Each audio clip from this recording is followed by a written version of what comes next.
Is let me load up my phone first. Want to make sure we up and going. I think one of these past videos we was not up and going. Um, I'm loading up my video right now. So far, it doesn't look like it. Let's see. Let me just reload this. I'm actually gonna close this app out and then open it up again. That sounded weird. Okay, now go to my screen. Damn.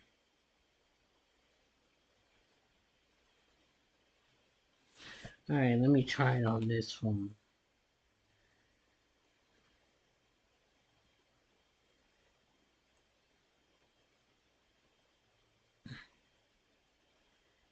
Oh, we are up and going. I forgot to change the title. That's my fault, y'all. That's my fault. Yeah. Um. Anyways, I meant to put this video is the night that Ziggler stole the show. Don't worry. After this video ends, I'll go in and change the title. But we ready to get into it. Confusing day of my life. Team Cena vs. Authority always brings back so many memories. Man, I was only in 4th grade and I got to witness my first classic match on that Sunday night. Still to this day, it's one of my favorite matches ever. It's what made me love the 5-on-5 traditional matches at Survivor Series. And this was also the night Ziggler became one of my favorite wrestlers ever. This was the night Dolph Ziggler stole the show. Honestly, it wasn't always like this for Ziggler's career. When he first debuted in the WWE, he was a golfer. That's trash. So when that was done, he came back as a cheerleader. Yo, you can't make this up. Ziggler was a part of the Spare Squad, and yes, they did win a championship. They even was a part of a big feud with DX, but no one took them serious. They were the biggest jobbers in wrestling, and that wasn't the best start for Ziggler's career. His name wasn't even Dolph Ziggler at that time. His name was Nicky. His name was Nicky. But in 2008, Nicky was a new man. He was officially Dolph Ziggler, and things went up for Ziggler. Fans took him way more serious. Ziggler was arrogant, the future, and the show-off. In his early years, we saw Ziggler become the IC champion, and he held it for 153 days. This is when Dolph and Vicky were the most hated couple ever. They cheated, they made out, they did it all. Ziggler always showed how much potential he had every night. Like, he made his opponent's moves look so devastating. Ziggler had the look, the in-ring skills, but now he just needed that big moment.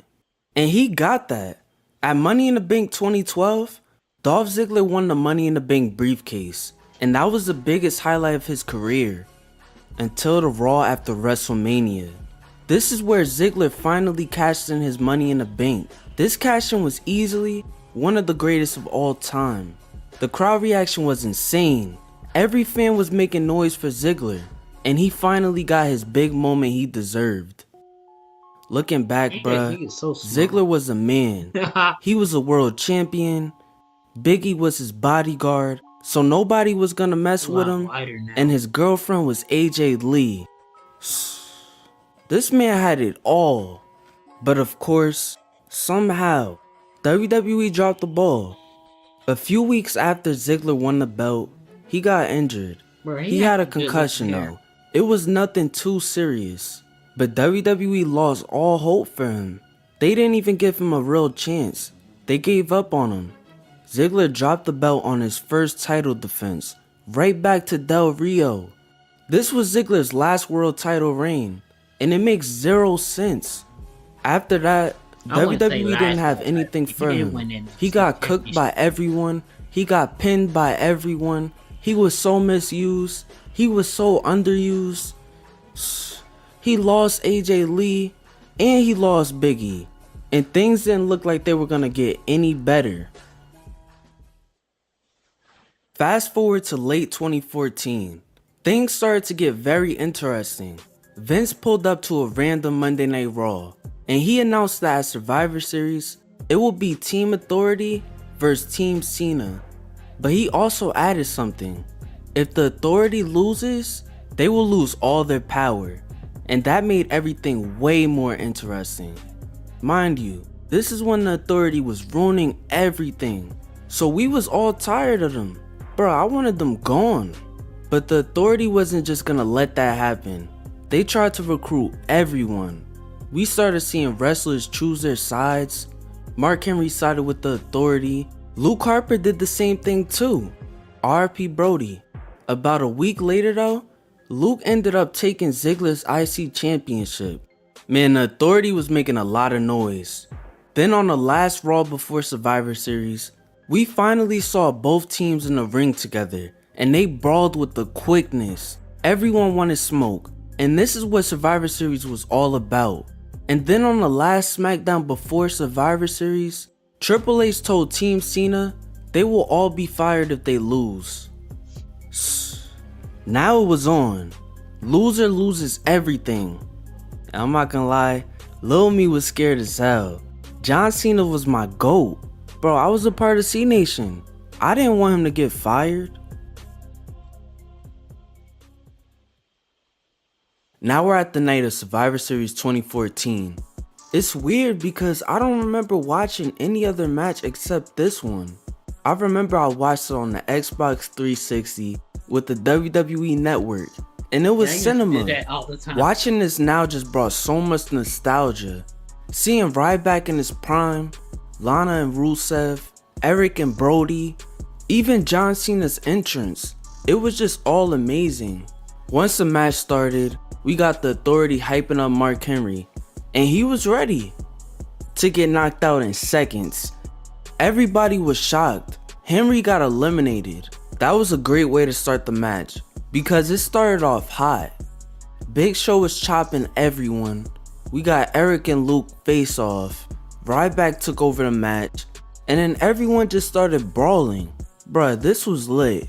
But then the sellout, Seth Rollins, curb stomped Ryback out of nowhere, and he was done. He got eliminated. And now the Authority was happy again. Steph was even mocking Daniel Bryan. Like, come on. Then the crowd started cheering for Ziggler. They wanted him in the match, and he got in, but he got jumped by everyone. Like, I know he the best seller, but damn. Then we got Rusev dominating Ziggler. Like, he wanted to kill my mans. But nah, Ziggler rolled out the way, and Rusev went straight through the table. The refs started counting, and just somehow, Ziggler survived. During that whole spot, the commentary was gold. They made the match way better. Rusev got eliminated, and 5 minutes later, Eric got eliminated too. And now it's a 3-on-3.